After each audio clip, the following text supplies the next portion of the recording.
Bonjour, bienvenue sur les tarots de Blue Moon. Aujourd'hui, je vais vous proposer une revue sur un jeu relativement récent, Beyond Lemuria, au-delà de la Lémurie, que je commence un petit peu à utiliser et à prendre en main. Il n'est pas évident.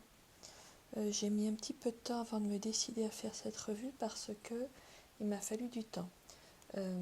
Alors, ce jeu-là, déjà, j'en ai deux exemplaires, un grand et un petit. Voilà, et je vais vous expliquer pour quelle raison. J'ai d'abord acheté le petit sur un site dont le nom est à consonance italienne, qui est consacré aux articles de magie, que je ne vous conseille pas, parce qu'il n'était pas précisé, ou alors vraiment en tout petit, je ne l'ai pas vu, que le jeu était livré sans le livret. Alors en fait, on peut le télécharger, l'imprimer, enfin c'est un peu compliqué. Moi j'aime bien avoir le livret. Et là, on ne l'avait pas. Donc, ce que j'ai fait, c'est que du coup, j'ai recommandé le grand, qui est là. Voilà. Chacun a quand même des avantages et des inconvénients. Le petit, il a deux gros avantages. D'abord, du fait qu'il est petit, il prend beaucoup moins de place. C'est-à-dire qu'il est quand même plus pratique à utiliser quand on a un petit espace ou comme moi ici pour mes vidéos. Ou à transporter, évidemment il pèse moins lourd. Et l'autre avantage, c'est qu'il glisse très très bien, c'est un papier très facile à manipuler, donc quand on bat les cartes ou quand on les mélange sur la table, elles glissent, elles sautent, elles sont vivantes, disons. Alors que l'autre, le grand, l'inconvénient, alors c'est un très beau papier, je vais commencer à vous les montrer tout en vous expliquant un petit peu. Alors, le papier est beau, mais c'est un papier qui est mat.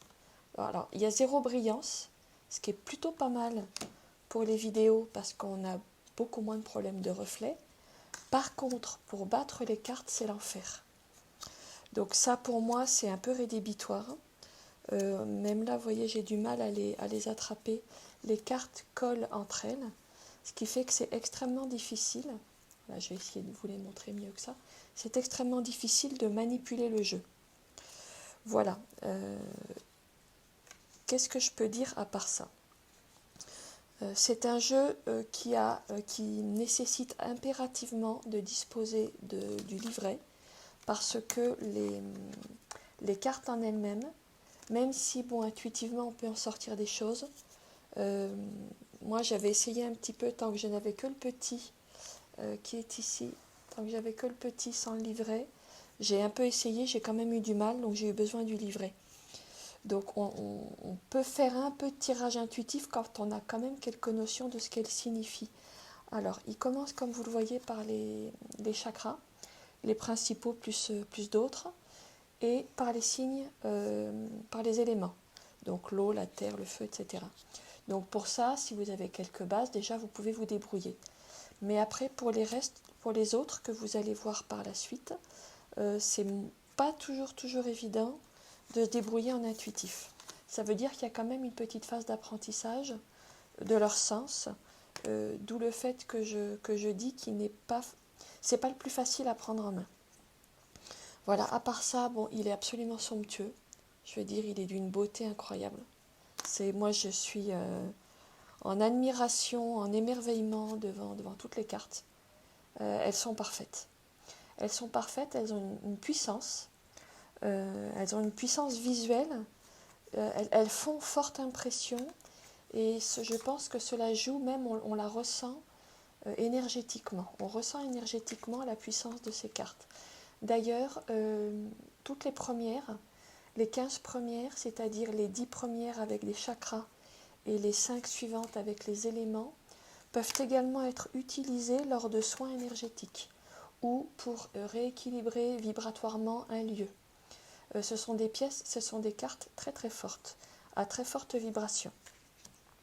Tout le jeu, il est quand même à vibration élevée, ce qui est à la fois extrêmement intéressant parce qu'il apporte beaucoup d'aide, notamment en conclusion de tirage et surtout quand on est assez touché émotionnellement par certaines situations et qu'il est important de comprendre ce qui se joue en nous. En même temps, pour des tirages pour comprendre un petit peu la vie quotidienne, les événements du quotidien, quel est leur sens profond. C'est pas évident parce que la palette des situations décrites dans le jeu est quand même, entre guillemets, un peu perchée. J'emploie pas le terme dans le sens négatif, mais on est vraiment dans les très hautes vibrations, dans les très hautes sphères, disons. On est dans le psychique plus. Ce qui fait que pour... bon voilà, si, il y en a certaines, voilà. Opportunités sans fin, ça vous pourriez l'appliquer à toutes sortes de choses de la vie quotidienne. Évolution éventuellement aussi. Mais je trouve que dans l'ensemble, voilà, c'est un jeu qui est quand même très axé sur la vie psychique, le cheminement intérieur, le cheminement spirituel. Voilà, le travail de conscience. C'est peut-être une de ces limitations que j'ai expérimentées au cours de mon utilisation de ce jeu. Alors les cartes sont d'une beauté, moi je suis toujours en émerveillement, en ravissement devant la beauté de ces cartes. Faut aimer le bleu, si vous aimez le bleu, vous serez comblé. Faut aimer le bleu et les couleurs arc-en-ciel. Bon, moi c'est mon cas. J'ai plus de mal en général avec les tonalités de terre. Donc bon, ici je suis servie. Tout ce qui est irisé, tout ce qui est indigo, c'est... voilà. Alors ce sont des cartes, comme vous pouvez le constater, qui sont issues d'un ensemble qui à la base n'était pas forcément dessiné pour faire des cartes, c'est-à-dire qu'elles n'ont pas toutes le même format, ce qui fait que certaines ont été rognées, enfin ou complétées par le bas et par le haut, ou bien par les côtés. Donc ça manque un petit peu de cohérence de ce point de vue-là. C'est pas forcément gênant parce que moi je les utilise vraiment par une, par deux ou trois au grand maximum, mais pas en étalement. Donc en termes de cohérence visuelle, ça ne me dérange pas. Comme c'est fait par la même artiste et vraiment avec beaucoup de cohérence par ailleurs, bon, on oublie assez vite ce problème du cadrage qui en général n'est pas très facile pour moi dans les jeux où les cadrages sont un peu incohérents. Moi j'aime pas trop ça. Bon, mais ici c'est pas un problème.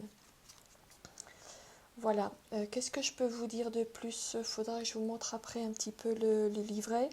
Ça nous parle beaucoup quand même de notre connexion stellaire. Ça nous parle beaucoup de nos corps spirituels, de nos corps immatériels.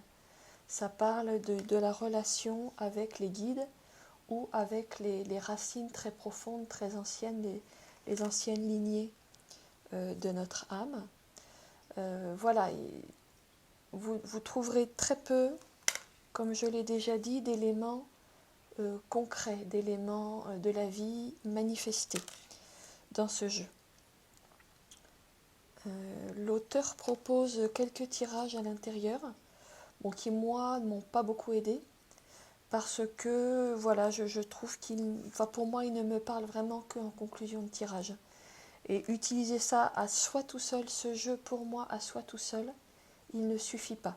C'est un excellent complément, vraiment très agréable à utiliser, d'autant plus qu'il est très beau. Il donne des très bonnes compréhensions, mais pour moi, à lui tout seul, il ne se suffit pas du tout. Voilà, donc c'est pas un jeu de base si vous êtes en train de constituer votre bibliothèque. C'est pas un jeu de base. Il est plus intéressant si vous avez déjà une bibliothèque de base de jeux de tarot ou oracle. Voilà, qu'est-ce que je peux vous dire en plus? Bon, en étalement, il fait toujours son petit effet. Ça, c'est la magie de ce jeu, mais où en carte unique posée sur un autel, il est toujours vraiment une pure beauté. Regardez celle-là, c'est une des plus magnifiques. Et il est très beau avec les cristaux. Moi, je le mets quelquefois sur mon autel avec des cristaux autour que je choisis intuitivement et je trouve qu'il s'en dégage toujours quelque chose de très puissant. Sur un plan énergétique, les cristaux sont très proches de ce jeu. Je vais vous montrer le livret. Voilà. Donc il est relativement conséquent. Il faut quand même le lire. Alors, il a ses limites dans le sens où la première partie, bon, j'espère ne pas être négative, mais je trouve que c'est un peu de l'enfonçage de porte ouverte, la première partie du jeu. C'est gentil. Par contre, alors, voilà, je vais vous montrer. Vous avez d'abord un petit résumé qui est assez utile, avec un dessin de la carte qui est quand même bien. Une première partie qui, moi, pour ma part, j'ai tendance à trouver un petit peu bavarde. Je suis désolée de le dire comme ça.